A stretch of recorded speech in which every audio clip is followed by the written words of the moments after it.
Hey, A-Pushers. Today is your second lecture of the quarter, chapter 17. We are going to be looking at the Industrial Revolution and the, as they call it here, industrial supremacy. But we're going to be looking at the shifting economy and laissez-faire government of the late early 1900s and how that is going to affect the economic landscape, social landscape, and political landscape of the United States during this time period. So lots to unpack here, and I hope you enjoy. All right, so just to start, we see the GDP, which gross domestic product is GDP. And when we're looking at the gross domestic product, you can see in 2017 over here to the right, Qatar, Luxembourg, Brunei, Ireland is going to have, that's per capita, per person. So in Qatar, the average person is making $128,000, $647, where the United States, the average income is $59,928. Now, there's different factors that play into this, like population and so many other things, but the world average, if we look at this down here, is really quite shocking that the average person worldwide makes $17,100, where that is like well below the poverty line here in the United States, to just kind of put an idea as to what the world's economic situation looks like. But and then in countries like Qatar, we have people making, or Luxembourg, over $100,000 on average per capita per person. Here we see a couple of different other interesting data points. Over here we have non-farm employment by major industry between 1910 and 2015. So you can see the different industries and how diverse the different industries are on this map here. And then over here we have the largest economies, so nominal GDP and the US dollar by trillions, and gross domestic product growth here. Countries like India, China, United States, Japan, Germany are all ones that are going to play into domestic growth. And you can see there's 2.5% GDP growth between 2019 and 2020 here. Okay. So when we go backtrack, and how do we get to this point of growth in the economies, we have to look at the factors that a country must have to industrialize. So England was the first to industrialize, and we do take a lot of the ideas from them and kind of implement their system here in the United States. We try to pick holes in what worked and what doesn't work, and we obviously are going to create our own problems too. So England was the first, and what they had to allow them to industrialize is the list below. So we obviously need population growth. We need both producers and consumers to have an industrial society, because the key to the economic cycle is consumer spending. So we need people producing goods, we need people buying goods in order for a country to become a successful industrial nation. We also need an abundance of raw materials. And if we look at the United States, we obviously have a very diverse landscape. So we have many different climates, many different types of farming and agricultural production, as well as manufacturing, and throughout the entire country have all sorts of different access to raw resources. We have oil, we have coal mining, we have cotton production, we have so many different minerals and lumbering, and access to different water sources, fresh water, salt water. We have transportation as a result of these things. So many different important raw materials. And then what we don't have here in the country, we are going to get from international markets. We need technological innovations. We're going to talk about communication and transportation advancements. We're going to look at the assembly line. We're going to talk about interchangeable parts, machines, and how all these new technologies are going to play into a more efficient world. We need entrepreneurs. These are risk takers in business, somebody who's going to take a risk and start a business. Without risk takers, we are entrepreneurs. We won't see the economic growth that we want. We also won't see the diverse economy that we want. We need a stable a stable government interested in investing in big business.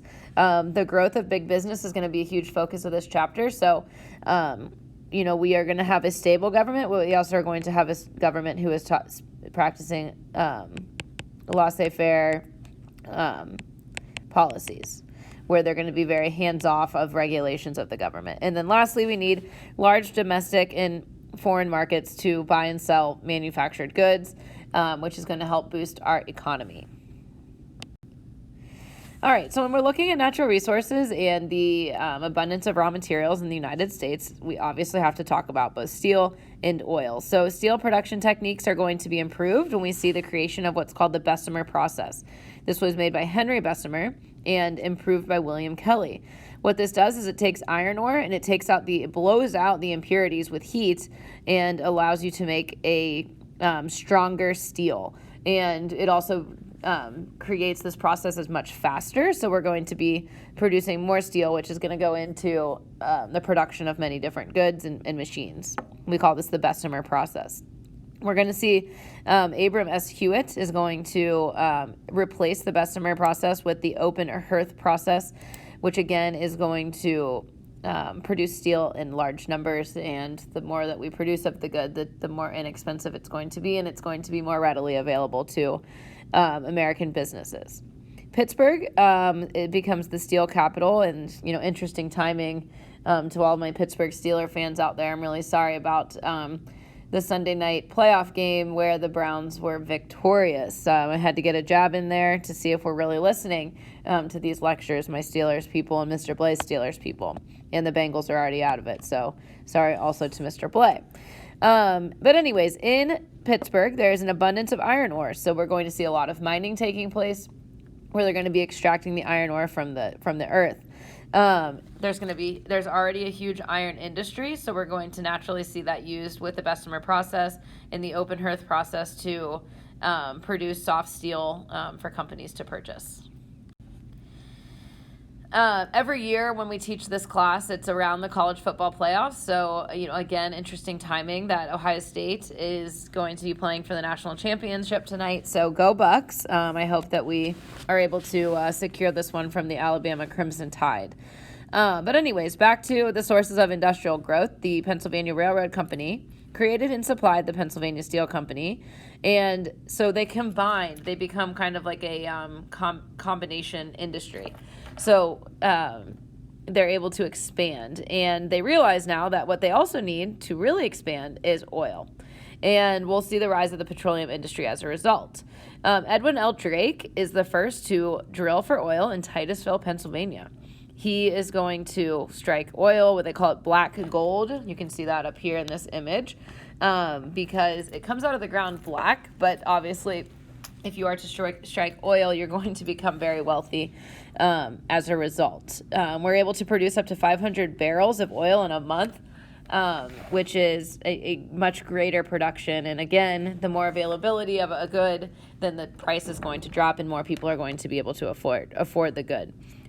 So the demand for oil takes off, especially in these three states. So our two of our neighbors, Pennsylvania and West Virginia, are also going to see a huge spike in their oil industry. Okay, so we also, with technological advances, are going to have a huge increase in the modes of transportation. So starting with the automobile and the airplane. The idea kind of started that oil could be used as fuel, or what we know as gasoline, for transportation, and the creation of the internal combustion engine is going to allow for a oil-based engine to be used in a car. Nikolaus Otto from Germany created the first gasoline-powered engine in 1863. Now, we won't see cars really mass-produced until the early 1900s in America, but Gottfried Daimler, another German, creates the first automobile in 1885 that is going to what we know as kind of the Model T. Henry Ford creates the first automobile industry in the U.S. So he doesn't technically create the automobile, but he creates the first mass-produced automobile industry. And, this obviously is going to reshape the entire landscape of the way that we get around throughout the world. We also then have the Wright brothers, Orville and Wilbur Wright. They are from Ohio, and hence why we have the Wright-Patt Air Force Base here in Ohio. They did their first flight, though, in Kitty Hawk, North Carolina, so North Carolina kind of claims the Wright brothers as well, but they're going to, here they are, they're actually all the way up here. They're going to be in the first flight, and it's just interesting to think about. The first flight was in 1903, and we were using airplanes and an Air Force in World War I, which started in 1914, and for some reason that's always hard for me to imagine that planes became that advanced that they could be involved in combat that quickly. Okay, so kind of shifting gears here, we're going to be looking at corporate research and development. So, in order to create new technologies, you need money, and corporations are going to be able to gain the amount of money, raise the amount of money that is needed to, produce these goods. So, companies, they begin to create their own laboratories and hire their own private researchers, and that kind of coincides with the decrease in government funding for these things. The government's going to become much more hands-off, or laissez-faire. There's that term again. And so individual corporations are going to be able to use their own money to do their own research in their labs and hire those researchers. We do start to see kind of a rift between engineers and scientists, kind of creating their own separate spheres. Engineers were much more practical, where scientists were trying to create, discover the unknown, and they we're kind of doing the behind the scenes work, where engineers were trying to apply the science to everyday life, where they can help improve society. We're also going to see a huge transformation in higher education. So we're going to see a lot more people studying a broader range of, I guess, what you would call majors, and going into more specific fields. So, for example, universities, too, start to create their own research centers, like the James Cancer Hospital at Ohio State would be a good example. And a huge part of industrialization is this idea of what we call Taylorism. So Frederick Winslow Taylor decides that we need, with mass production of goods, we need to subdivide tasks. Many of our workers were unskilled, uneducated immigrant workers that were very interchangeable. So we are going to be task-based. Each worker is going to complete one task, and they're going to be able to do it efficiently and quickly. So, it increases, each person is given a task each day, and then the factory has them produce the X amount of goods to kind of meet almost like a quota.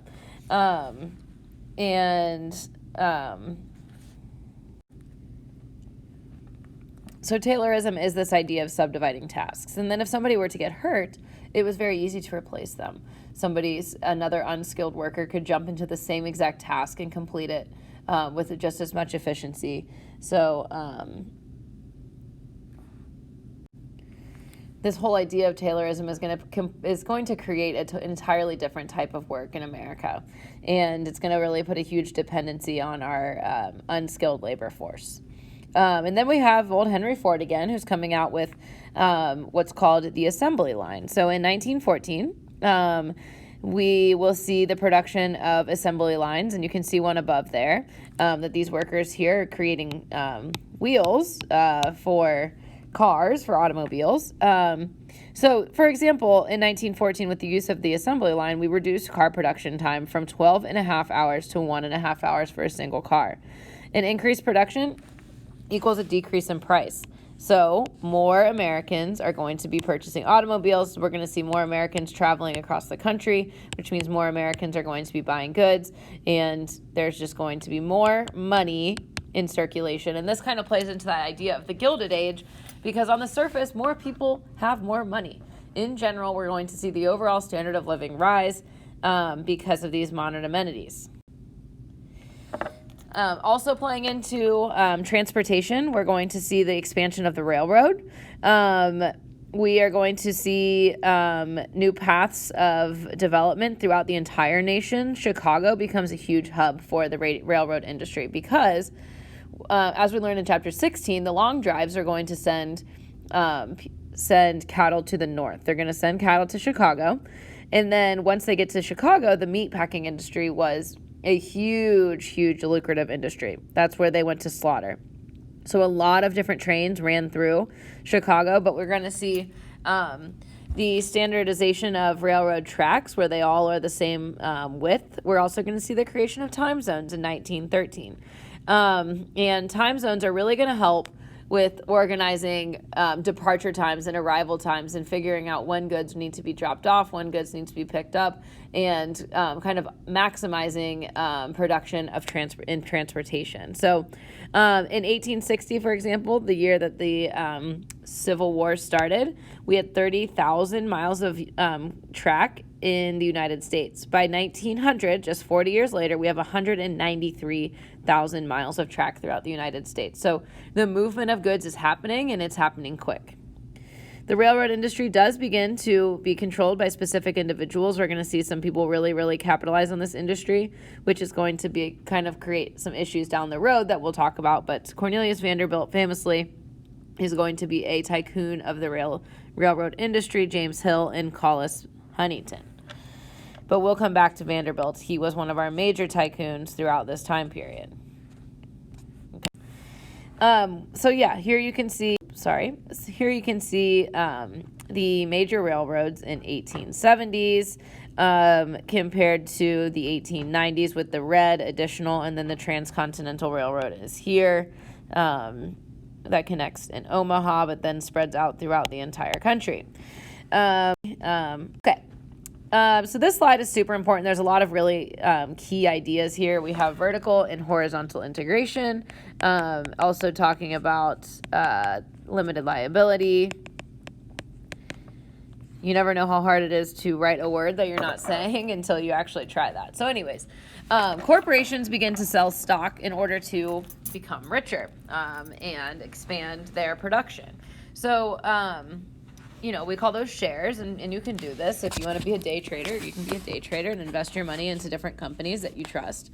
And the general public can buy shares of stocks, and then you share in the profits. Like, for example, I know quite a few of my friends that are day traders, and they take money every once in a while, and they invest it into companies, and they watch the stock market, and they buy and sell when prices are good.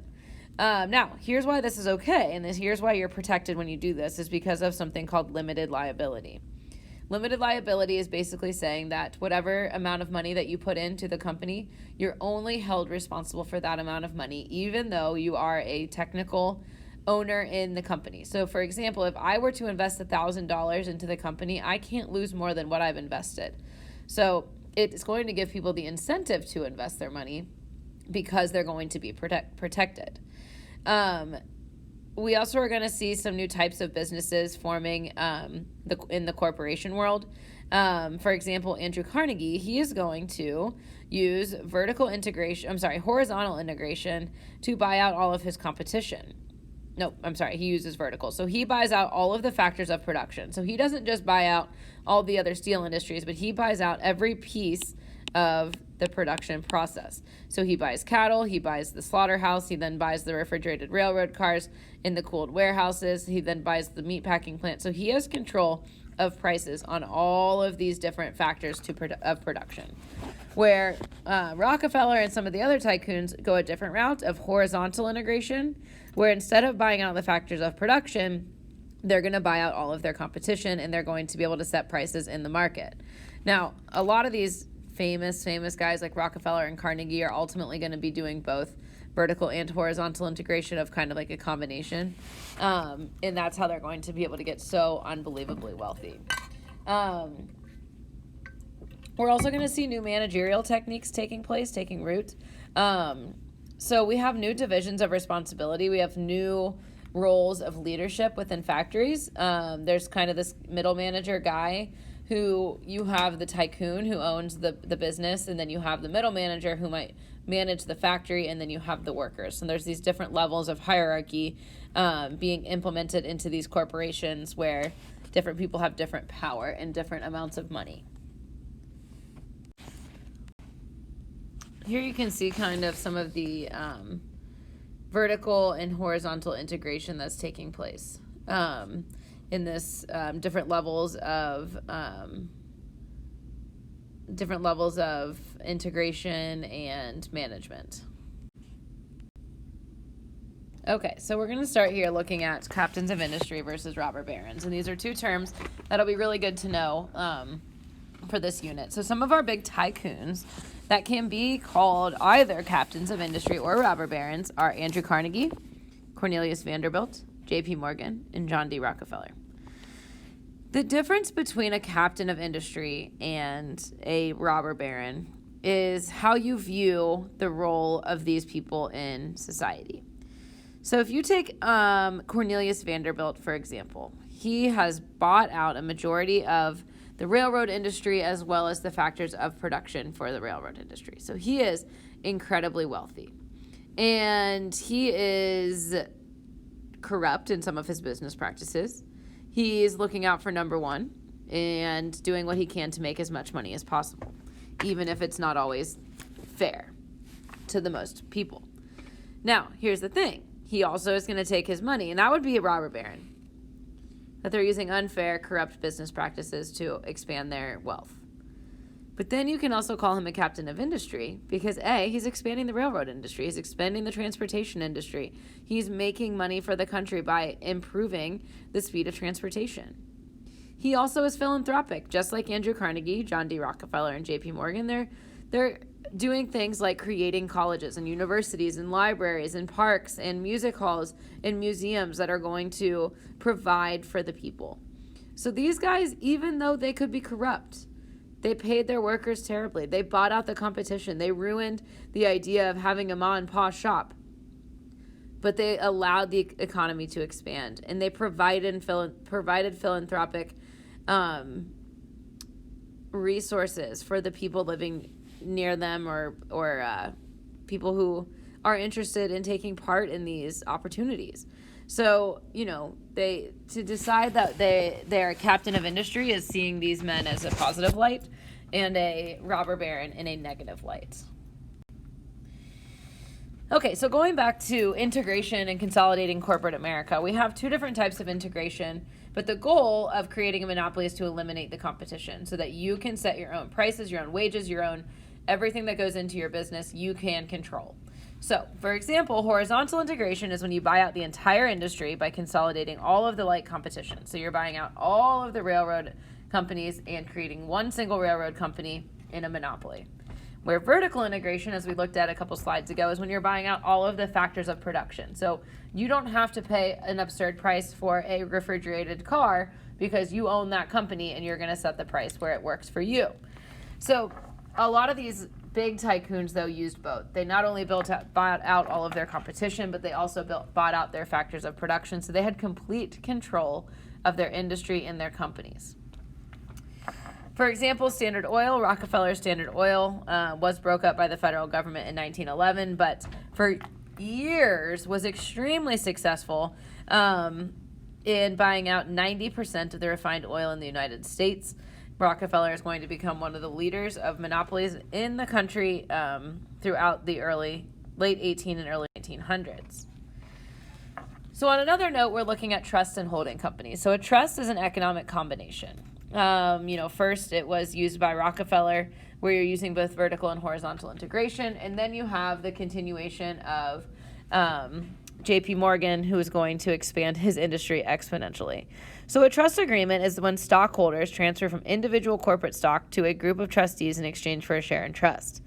It allows a very few number of people to run many corporations. However, they don't have any pull in economic decision making. They're just kind of there to collect profit. So you're a shareholder.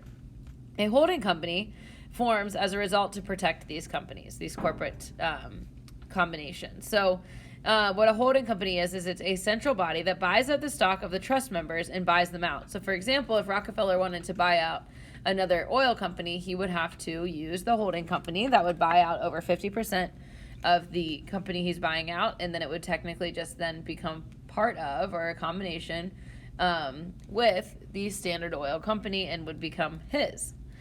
So there's a lot of good things with rapid economic growth, but there's also some bad things too. So 1% of corporations in the United States controlled 33% of manufacturing, meaning that private ownership was very limited beyond these guys. Now the question begs, what was it good or bad that a very small number of people owned a majority of the business in America? I'll let you think about that, but, try to come up with both pros and cons for that situation. Okay, so kind of shifting gears again, we're going to be looking now at the critics of capitalism and capitalism itself.